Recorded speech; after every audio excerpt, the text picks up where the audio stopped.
Welcome to Dependable Flame, where we explore vintage petrol lighters, ashtrays, tobacconiana, and other useful mechanisms. Make yourself at home. Today we have a lighter which I have asked many questions about and received very few answers. I have seen a few occasions in the various Facebook lighter groups where someone else asked a question about this particular brand of lighter as well, and nobody seems to have any real answers, although I do seem to remember the last time that we did a video on this lighter. Maybe it was our buddy Friedrich Deal, maybe O.R. Penningson. I can't remember exactly who it was, but somebody brought up the fact that the D and Company branding or marking on a lighter had been prevalent on Tiffany lighters at one point. This is certainly not a Tiffany lighter. When you think of a Tiffany lighter or any of those other high-end department stores, you think of at least sterling silver, maybe even solid gold, gold-plated, precious metal of some kind, even if it was plated. This appears to be a brass constructed lighter that has been plated. I don't know if that's chrome, nickel, I'm no expert on that, but most of the plating is still present. You do see some brassing here and there, and especially on that fuel screw. There is the marking. Let's see if I can get this to focus in for me. Down here I believe that says 801, and the marking on the screw says D period ampersand capital C O period. D and Company. That may be a little bit difficult to read there through the brassing of that screw. The fact that the plating is missing.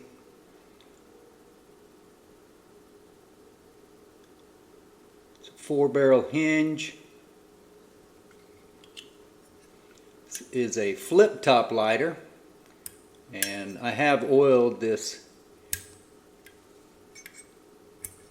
cam spring system in the past. Haven't used it enough for it to really, although it's not binding there, so maybe it is working okay. You can see that the file wheel is rusted, but still works just fine. And you can also see that the windscreen is very narrow. That is also the original frayed wick in there.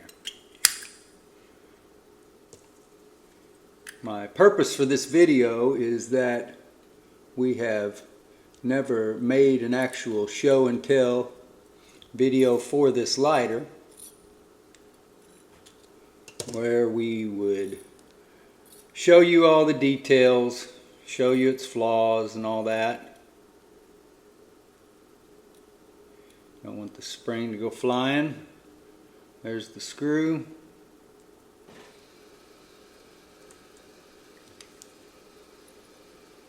There is the spring and flint, which this is one of the generic eBay flints that our buddy Robert Hollingsworth Jr. sent us a couple of years ago. Finally ran out of those, Robert. Can you believe it? There was a lot of flints, and I appreciate that. That was carried us a long way.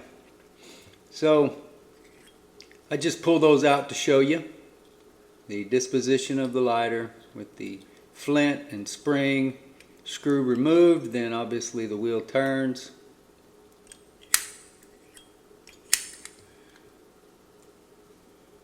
We will reinstall that flint.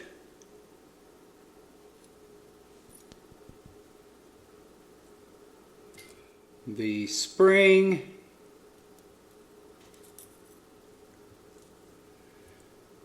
and the flint spring screw. Little short screw. Sometimes a little bit hard to start with the tension of the spring right there. Before we get that tightened down too tight, make sure we've got our flint grooved in the proper direction.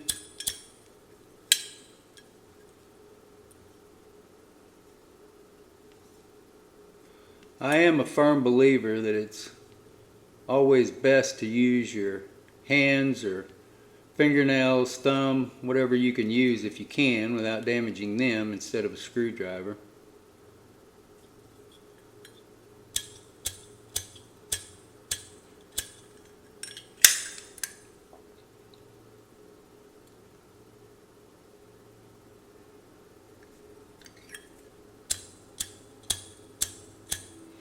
Okay, so we'll see whether that needs to be tightened up.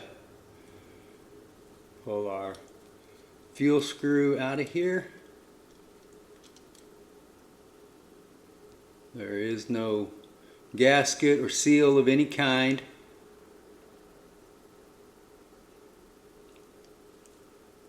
So pretty heavily damaged fuel screw, although it will do the job. It's also going to be a very small hole to re-wick that lighter through.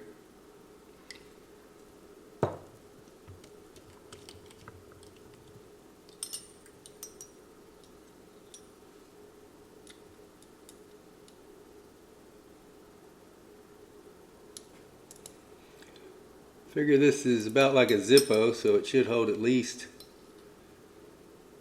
6 or 8, I would think. It's interesting that this looks like a Zippo flip-top style lighter, and it is a flip-top style lighter, but it is not an insert style lighter. As you saw that windscreen and the whole mechanism is fixed into place.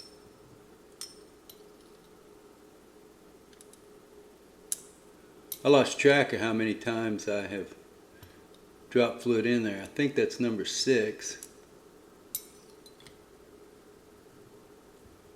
We'll do one more. 7 droppers, I believe. Replace our fuel screw. And I'm also a firm believer in it not really being necessary. You will evaporate more fuel out if you don't have a seal, maybe not with a paper gasket, but with a rubber seal for sure. You shouldn't evaporate as much out. But any lighter, if you fuel it properly, you should be able to pull that fuel screw out, hold the lighter with the hole downward, and it not drip fuel. You guys know how prone I am to overfilling lighters, so I will not test that right now because I very well might drip some out. I'm not trying to start a fire on the set here. But hopefully we've got enough fuel in it.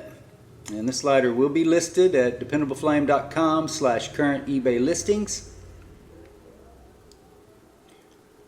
Flip top style, closed tank, Petrol lighter marked D & Company 801 or 804.